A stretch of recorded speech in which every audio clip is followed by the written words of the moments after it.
Oh, Cooper, I was just about, I was just about to go sit there, buddy. Thank you. Thank you. Okay. All right. Hey. I was actually talking to the camera, buddy. Do you want up? You want up? Come on. Come on.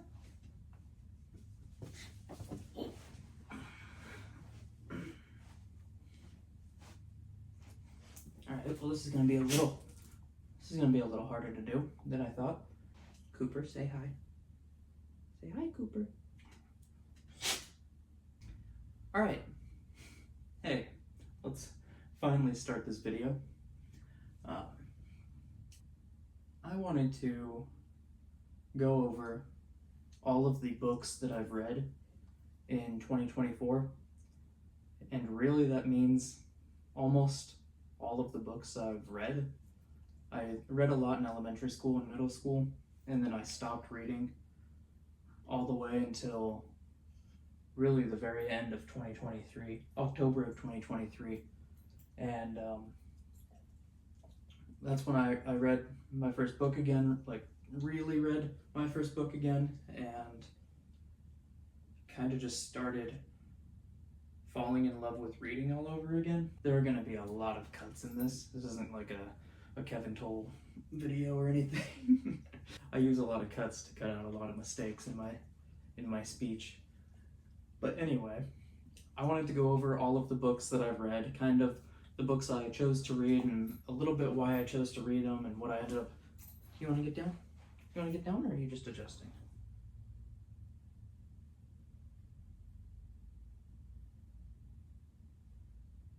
There's nothing over there. Here, I'm gonna let you down. Oh, there you go. Whew. Oh, no, my other dog's here. Hi, Dan. This is gonna be a lot to edit already. Cooper, please don't lick the tripod, please. This is my other dog, Dan.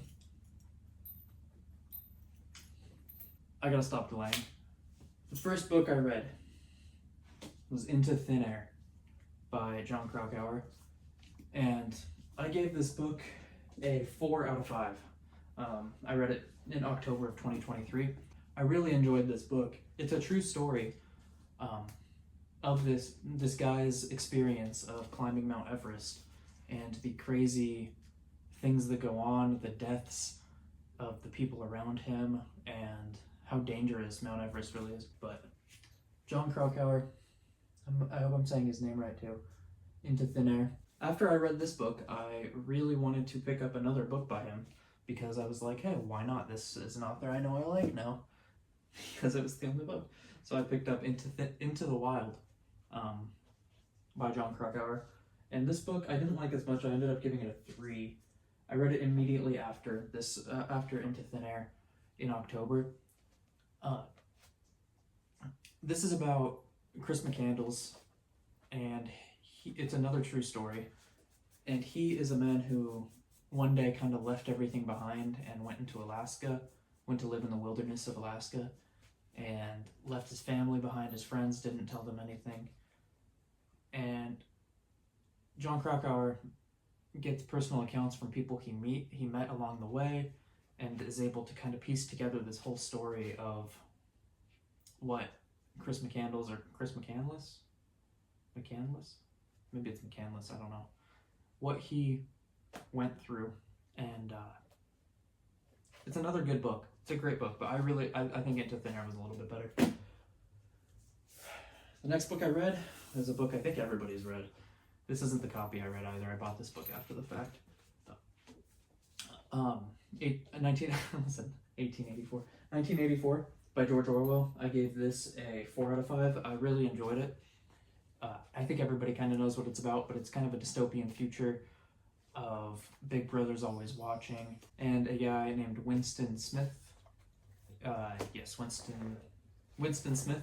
He starts to kind of go against the grain of the party and Big Brother. I think I actually rated it a little too high. I wouldn't give it a... I don't think I would give it a... I'm just leaning back. Yeah, I think I rated it too high. I don't think I would give it a 4 out of 5 anymore. I think it actually deserves closer to a 3, but it's a good book nonetheless. All right, now we're gonna get into more books that I enjoyed a lot more. Also, those 3 books were all read right at the end of 2023, and so I kind of lumped them in. The rest of these books obviously are read in 2024 up until now, and I'm finishing up one book that I'll get to at the very end of this video as well, and talk about the books I want to read in the future. Anyway, the books that really drove me to get into reading even further. It started with Tuesdays with Morrie by Mitch Albom, right? Yeah, Mitch Albom. This is another true story. It's a personal account of a man who goes to see his old dying professor, and he learns a lot of life lessons from him in these weeks that he goes and sees him. And there's a lot to take away in this book. I feel like I came out a little more patient by the end of this book. At least for me, I'm a guy in my mid-20s, and for some reason that it just really resonated with me, all of the lessons that Morrie was able to pass along, and I really enjoyed this book. I highly recommend it. I gave it a 4 out of 5. Now this next book, this is also not my original copy of the book, but I originally read it on ebook format, but this is my first 5 out of 5, and I think I have 4 or 5 out of 5s on this list. But this is the first one, and that is Circe by Madeline Miller. I couldn't resist, by the way, buying this book, this version of it. I absolutely love it with the orange pages. I don't know how easy it is to tell on the video. None of this, maybe the shadows might be ass, I don't know. I can't see I'm using my rear view camera and I can't see the screen, so I don't know how most of this is looking. I can kind of almost see a reflection actually in my CRT behind this, but Circe is about a goddess who is kicked out of the land of the gods, if you will, and she has to go live on an island by herself for eternity, essentially. And it tells her story of some of the strangers that boat up to her island. I guess, is that the word? Is that the right word? Ship up to her island? Boat up to her island? And she meets some people through that way, and not all of them are good people. And she's able to turn this island into a beautiful home for herself. And I really resonated with it. The way that Madeline Miller writes is almost poetic in a way, but poetic in a way that I could understand. She's able to describe this beautiful landscape and beautiful scenery and all of the things that Circe does in a way that makes you feel like you're there on the island with Circe. And this was the first time I think I read a book that really transported me into that world, and I fell in love with it.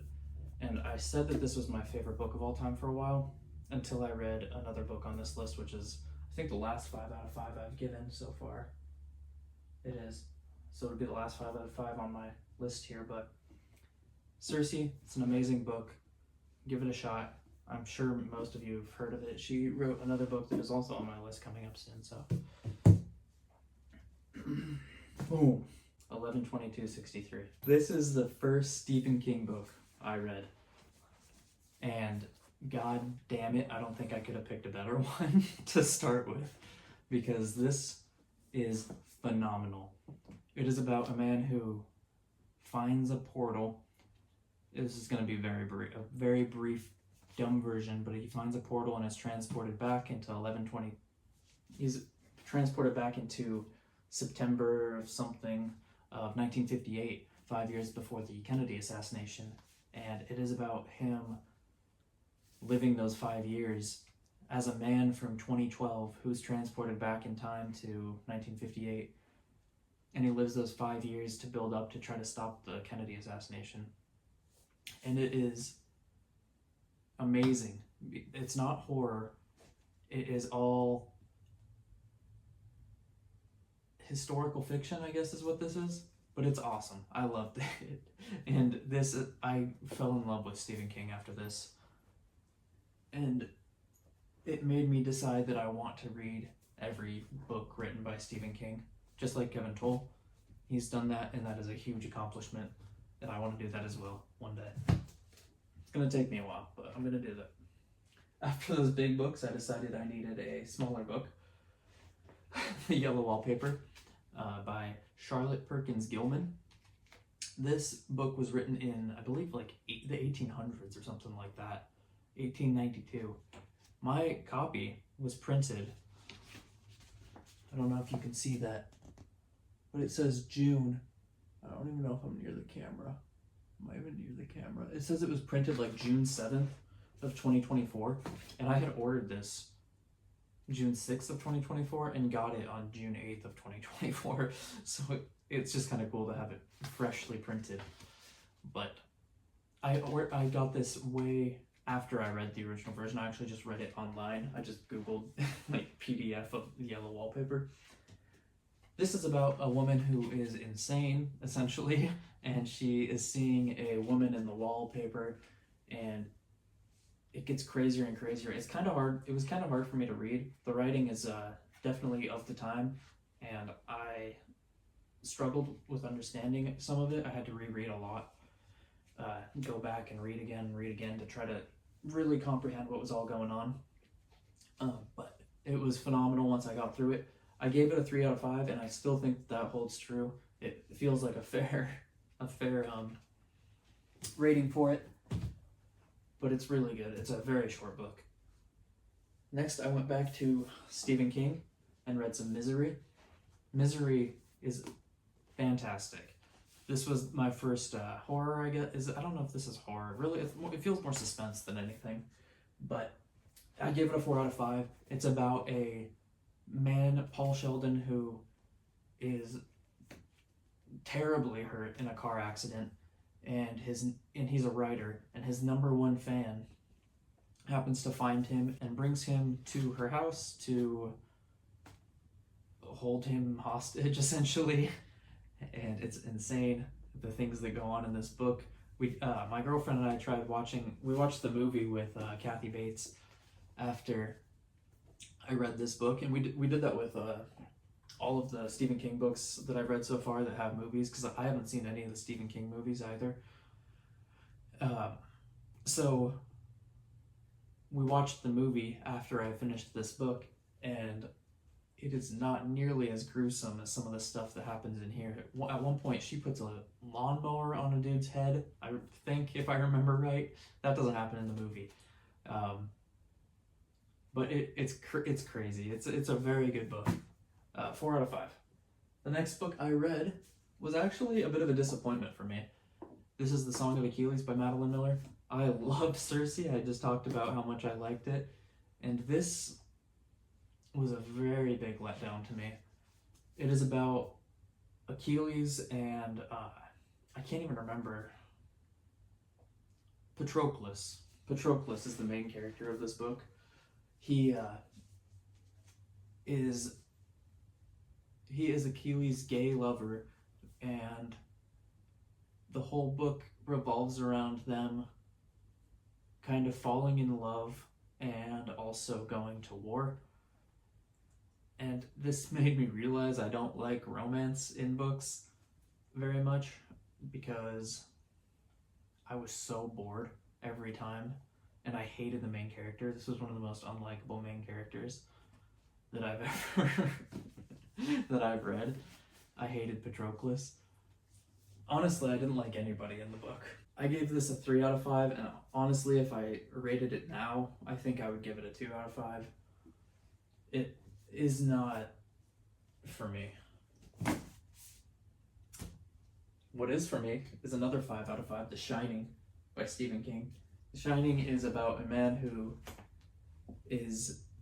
he takes a job in a hotel to watch a hotel during its off winter season, and he brings his family, his wife and son up the.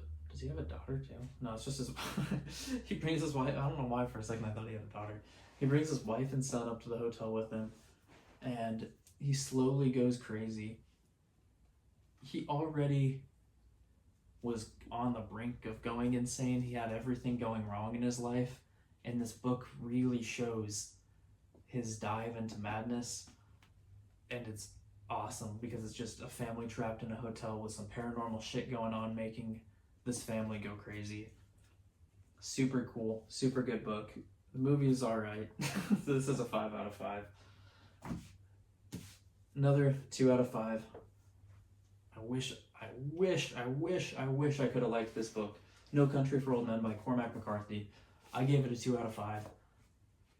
I couldn't understand what the fuck was going on at any point in time. I honestly couldn't even tell you what happened in this book now. And it's because I'm dumb, I think. I don't know if it's his fault. I think I might just be an idiot. But he doesn't put quotation marks when characters are talking. And half the time he doesn't even say when the character said something. So you'll read an entire thing, an entire paragraph, thinking it's a guy's thought, and then realize, oh no, he just said this to somebody. I don't know. It was hard to understand. I don't think I'm ever going to read a Cormac McCarthy book. He's apparently one of the great American authors. I really wish I could have enjoyed this. I'm going to try Louis L'Amour. I have a Louis L'Amour book over on my shelf that I'm going to be reading. But Cormac McCarthy was not for me, unfortunately. The next book I read, We Have Always Lived in the Castle by Shirley Jackson. This I gave a 3 out of 5. This is a horror book about a girl, I think her name's Catherine Blackburn. I might be butchering, I might not remember that right, but she lives in a house kind of away from town, if I remember right, with her sister and I think with her parents too. Definitely with her. No, it's just with her. Just with her sister. And wait, am I dumb? I don't remember who she fucking lives with, but I know she lives with her sister.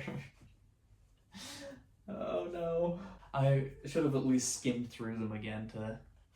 But anyway, every villager in the town thinks that this family is crazy. They come by to kind of fuck with them every once in a while, if you will, and it drives them further away from the community. They almost get more and more like creepy because of the villagers, because of the other villagers. It makes them more of a creepy family. I don't know how to explain it. It's a good book though. I just hit myself in the head with it. Hitting myself in the head was probably a 1 out of 5, but the book was a 3 out of 5. The next book though that I read is what I would say right now is my favorite book of all time, and that is Piranesi or Piranesi by Susanna Clarke. This story is told all through journal writings of a man who suddenly gains consciousness inside of a giant labyrinth, and he's sort of documenting what he sees for the only other man he knows of, called the Other. And the Other visits him, I think every Thursday or every other Thursday or something, and is sending him out on this quest to kind of document the labyrinth for him. Cooper, I'll take you out in a second, buddy. I only have a few books to get through, okay? And eventually, this is not a spoiler, this is on the back of the book, there is the possibility of another person being down in this mysterious labyrinth, and it sort of opens up this whole story of who Piranesi is, and it's fantastic. I can't wait to read this book again, honestly.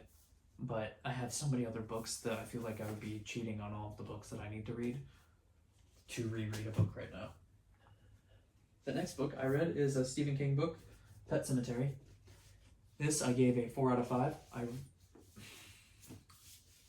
In my head, thinking about it again, parts of me want to give it a 5 out of 5.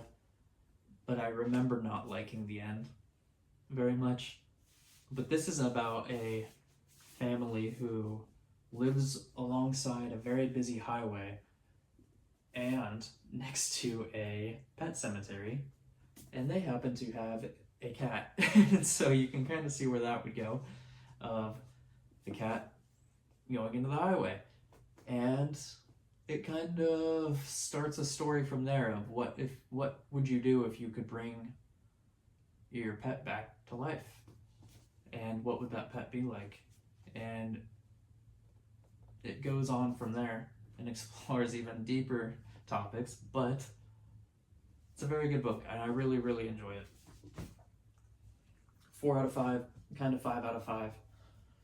I give it between those two. I don't ever do like 4 point something just because it makes it too complicated in my head sometimes. I'm not a very bright man. All right, another Stephen King book, It. I really, really enjoyed It. And then the ending fell so flat for me. I was so disappointed by the end of the book that it bumped it to a 4 out of 5 instead of a 5 out of 5. But this is a story about some kids who start seeing these crazy things happening in town at the same time that kids are going missing. They all sort of have their own motivations on why they're exploring further, and everything that happens is so creepy in this book. This is honestly a creepy book. There was one point where I was reading this in this room here at night, and I didn't want to leave the room because I was a little too nervous to go up this dark stairs to go up to bed. It was I'm a pussy. The next book I read, Riley Sager, The House Across the Lake. This is oh god, I gave it a 2 out of 5, but thinking about it again, it should be a 1 out of 5. The premise of the book started very, very strong. I like the idea of somebody watching somebody else when they're not supposed to, and seeing things that person should not be doing. This book started with that premise and ended with paranormal spirits and shit. And it was out of nowhere and not worth reading, which is why I spoiled that a little bit. It's not even worth talking about anymore, honestly. Where the Crawdads Sing by Delia Owens, or Delia Owens, I don't know. Delia Owens? Deli Sandwich? This I gave a 3 out of 5. I enjoyed it. I decided to pick this book up originally because I heard that it had some similar themes, Circe, and it does. There's a girl who's kind of banished away from everyone. She's kind of a recluse. She went to school one time, she didn't like it, and never went again. And she just kind of lives off the land, and it's about her meeting a couple people who come in and out of her life that do good and bad to her. And it's a good story all around. I gave it a 3 out of 5. I'd say it's worth reading. I think there's a movie or something too. That being said, the last book that I have read so far is The Gunslinger, the first book of the Dark Tower series by Stephen King. This book I gave it a 3 out of 5, and it really is somewhere in between 3 and 4. I am very excited to read the rest of the Dark Tower series. I have one of the books, the next book, The Drawing of the Three, on my shelf. And this part of the story, it's a short book. This part of the story goes through him going to a couple of towns, and it's very good. It's very good. He's chasing the man in black. My dog is getting super impatient. I'm going to quickly say the next 2 books that I'm finishing or reading right now. So I'm finishing up The Eye of the World, the first The Wheel of Time book by Robert Jordan.